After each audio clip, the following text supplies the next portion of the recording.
Meantime, Tom Fitton is saying illegals and non-citizens should not be able to vote in any U.S. elections. Fitton made that statement today after releasing documents that show non-citizens are being trained to vote in Washington, D.C. The documents show D.C. held an event in April called the Non-Citizen Voting Education Training.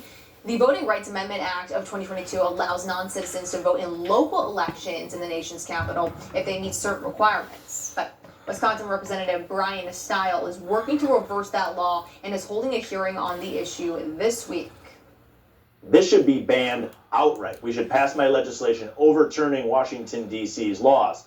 In the meantime, until we get that bill on the floor and passed in the Senate, I'm going to continue to make sure that we're getting answers from the D.C. elections officials as to what they're doing to prevent non-citizens from voting in the federal election this fall. Fitton then went on to say allowing the votes of U.S. citizens to be legally stolen by illegal aliens is inexcusable. Here's One America's John Hines with more. The government of the District of Columbia is reaching out to educate illegal aliens and other non-citizens about how to vote in the upcoming local city council elections in the nation's capital, according to documents obtained by the government watchdog Judicial Watch.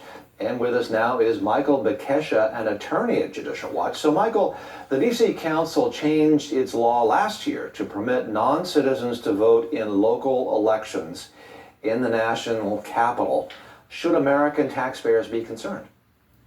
Absolutely. Not only is it just non-citizens, but illegal aliens. And it's not just any illegal alien. You just have to be living in D.C. or say you've been a resident of D.C. for 30 days. So, individuals crossing the border, maybe they're being bussed up here from another urban city, south of us.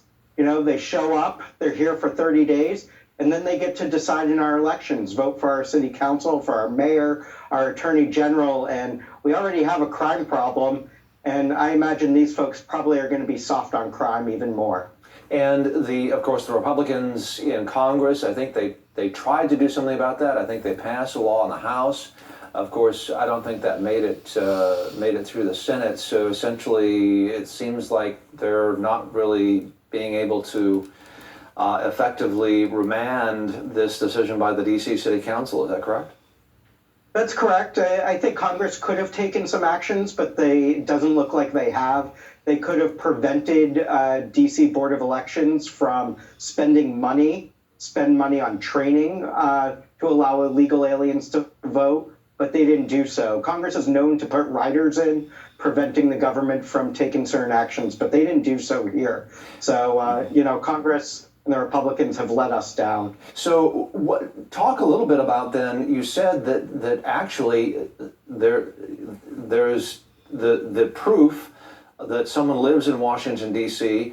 It's a little bit, sketchy as to how you prove you live in Washington, D.C. And even if you do prove you live in Washington, D.C., you only have to have been living here for 30 days. Is that right?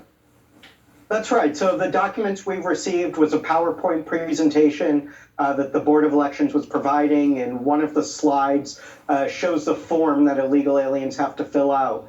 And, one of the boxes is, do you have a social security number or driver's license? And if the answer is no, then you simply need to certify that you're at least 16 years of age, that a court hasn't found you incompetent to vote, and that you're not voting anywhere else. How do you certify that?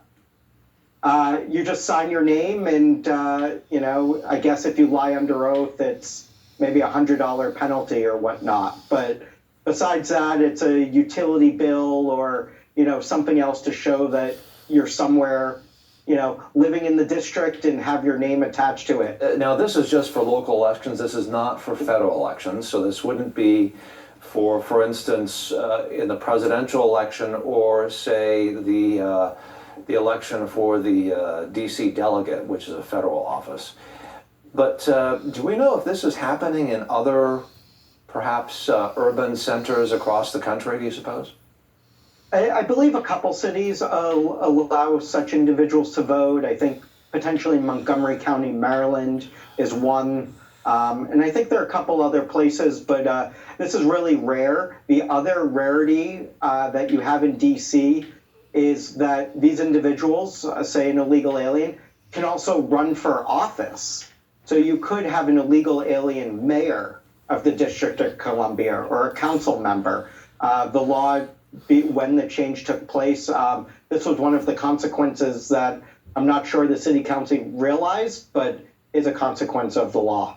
Michael Bekesha, an attorney at Judicial Watch, thank you for joining us on One American News. Appreciate your time.